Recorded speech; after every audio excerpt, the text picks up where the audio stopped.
So rose செடியெல்லாம் இது மாதிரி நல்லா பூத்து குலுங்கணும், இது மாதிரி நிறைய துளிர் விடணும், அதே மாதிரி பூவும் நிறையா வைக்கணும் அப்படின்னா ஒரு பெஸ்ட்டு ஃபர்டிலைசர் நான் என்ன ரெக்கமெண்ட் பண்ணுவேன் அப்படின்னா வாழைப்பழத்தோல், இல்லைனா அந்த ஃப்ரூட்ஸோட நம்ம அனாவசியமான வேஸ்ட்டுன்னு சொல்லிவிட்டு நம்ம வெளியில் தூக்கி போடுவோமோ அதை யூஸ் பண்ணி நம்ம ஒரு நல்ல ஃபர்டிலைசர் ரெடி பண்ணலாம். வாங்க பார்க்கலாம். ஸோ இப்போ பார்த்தீங்கன்னா தட்டில் வந்துட்டு கொஞ்சம் வாழைப்பழத்தோல், அப்புறம் பப்பாளி தோல் இருந்துச்சு, அதெல்லாம் எடுத்து வச்சுருக்கேன். வேறு ஏதாவது ஃப்ரூட்ஸோட தோல் இருந்தாலும் நீங்கள் இதை மாதிரி சேர்த்து வைக்கலாம். சேர்த்து வச்சு இது எப்படி லிக்விட் ஃபார்மில் ஒரு ஃபர்டிலைசர் நம்ம ரெடி பண்ணி எப்படி நம்ம செடிக்கு கொடுக்கலாம் அப்படின்றத நம்ம பார்க்கலாம். ஸோ உங்களுக்கு வேறு தோல் கிடச்சாலும் நீங்கள் இதெல்லாம் எடுத்து வைக்கலாம். ஃபார் எக்ஸாம்பிள் சீத்தாப்பழத்தோலோ இல்லை சப்போட்டா பழம், ஸோ மாதுளப்பழத்தோல் என்னென்ன உங்களுக்கு கிடைக்குதோ இது மாதிரி எடுத்து வச்சுக்கிங்க. இது வந்து ஒரு பிளாஸ்டிக் பாட்டோ ஒரு கண்டெய்னர்லேயோ நம்ம வந்துட்டு தண்ணி ஊற்றி ஊற வைக்கணும். வாங்க பார்க்கலாம். ஸோ நம்ம இது மாதிரி ஒரு கண்டெய்னர் எடுத்துப்போம். அது பெயிண்ட் டப்பாவாக இருக்கலாம், இல்லை ஏதாவது வேஸ்ட் கண்டெய்னராக நீங்கள் வச்சுருக்கிறது வந்துட்டு அந்த என்ன சொல்கிறது தோட்டத்துக்குன்னு வச்சுருக்க கண்டெய்னர், ஏதாவது சின்ன கண்டெய்னர் இல்லை வாட்டர் கேன், பெரிய வாட்டர் கேனாக இருந்தாலும் பரவாயில்ல, ஒரு 1 லிட்டர் இல்லை 1.5 லிட்டர் அளவில் இது ஏற்ற மாதிரி வந்துட்டு நம்ம பொருட்களை எல்லாம் ஊற வச்சுருவோம். இந்த வாழைப்பழத்தோலோ இல்லை என்னென்ன உங்களுக்கு ஃப்ரூட்ஸ் தோல் கிடைக்குதோ அது இந்த மாதிரி நல்லா ஊற வச்சுருங்க. எனக்கு வந்து ஒரு 4 வாழைப்பழத்தோல் போல் கிடச்சிருக்கு, அதனால் நான் எல்லாத்தையும் இந்த மாதிரி ஊற வைக்கிறேன். பப்பாளி தோலும் எனக்கு கொஞ்சம் கிடச்சிது, இது எல்லாத்தையுமே நான் ஊற வைக்கிறேன். ஸோ இதுதான் அதுதான் இல்லை, மேக்ஸிமம் வந்துட்டு அது வாழைப்பழத்தோலாக இருக்கிறது நல்லது. ஏன்னா அதில் தான் பொட்டாசியம், மெக்னீஷியம் அந்த கண்டென்ட் இருக்குது. அது அந்த தண்ணியில் ஃபார் எக்ஸாம்பிள் இந்த தண்ணியில் ஊற வச்சு நம்ம கொடுக்கும் போது செடிகளுக்கு டைரெக்டாகவே அதோட வேர்களுக்கு இந்த பொட்டாசியம், மெக்னீஷியமோட அளவு வந்து போகும்போது வேர்கள் நல்லா விடும், அதேமாதிரி பூவும் நல்லா பூ பூக்கும். ஸோ இது ஆக்சுவலாக குறைஞ்சது ஒரு 2 டேஸாவது ஊறணும். தண்ணியில் நல்லா ஊறட்டும். ஊறின பிறகு 2 to 4 டேஸ் வரைக்கும் நீங்கள் வைங்க. அதுக்கப்புறமா அது நல்லா கொஞ்சம் அந்த கலரே மாறும், எல்லோயிஷ் கலராக மாறும். நான் உங்களுக்கு காமிக்கிறேன். அதுக்கப்புறமா ஒரு 2 டேஸில் எடுத்துகிட்டு காமிக்கும் போது அதை நீங்கள் டைல்யூட் பண்ணி உங்கள் செடிகளுக்கு கொடுக்கலாம்.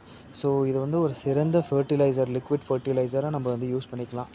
இப்படி பண்ணும்போது அது பூ பூக்கிற செடியாக இருக்கட்டும், காய் செடியாக இருக்கட்டும், அது உங்களுக்கு நல்லாவே வந்துட்டு ரிசல்ட் தரும். அது வித்தின் வீக்ஸ் டைமே உங்களுக்கு அந்த செடிகளில் தெரிய ஆரம்பிக்கும்.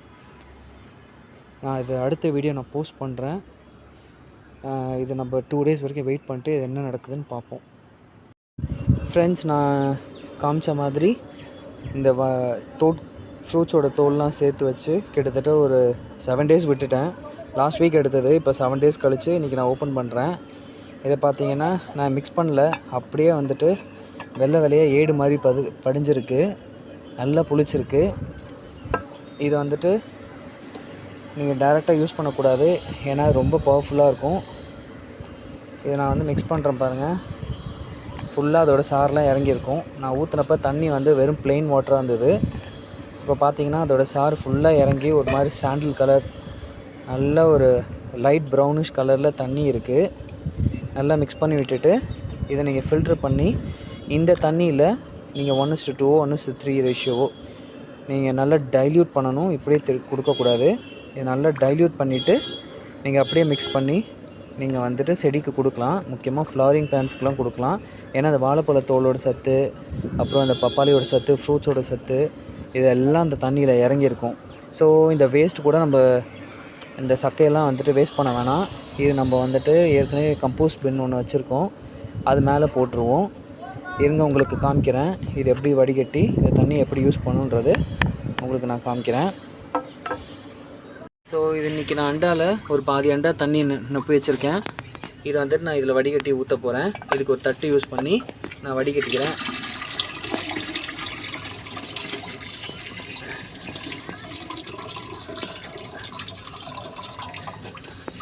இதை பார்த்தீங்கன்னா இந்த வேஸ்ட்டெல்லாம் எடுத்துட்டேன், தண்ணியெல்லாம் அதில் ஃபில்டர் பண்ணி ஊற்றிட்டேன். ஆனால் கொஞ்சம் ஸ்மெல் அடிக்கும், அதையும் சொல்லிட்டேன். ஏன்னா இது ஊற வச்சுருக்கனால இதோட ஸ்மெல்லு பயங்கரமாக இருக்கும். அதுக்கப்புறம் இந்த தண்ணி இன்னும் கொஞ்சம் டைல்யூட் பண்ணலாம், ஏன்னா உங்களுக்கே தெரியும் திக்காக இருக்குன்ட்டு. இன்னும் கொஞ்சம் தண்ணி வந்து டைல்யூட் பண்ணிவிட்டு ஊற்ற வேண்டியதுதான்.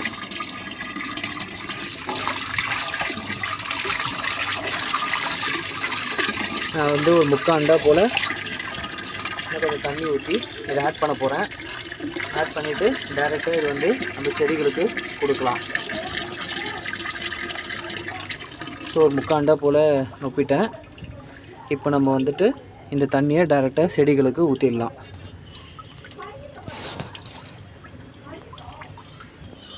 ஸோ இப்போ இந்த தண்ணி எடுத்து என்னோடய சாண்டில் கலர் ஹைபிஸ்கஸ் செடிக்கு ஊற்ற போகிறேன். கொஞ்சமாக ஊற்றிடுங்க, ஏன்னா கீழே வந்து வேஸ்ட்டாக போகிற மாதிரி நீங்கள் நிறைய ஊற்ற வேணாம், கொஞ்சம் கொஞ்சமாக ஊற்றுங்க.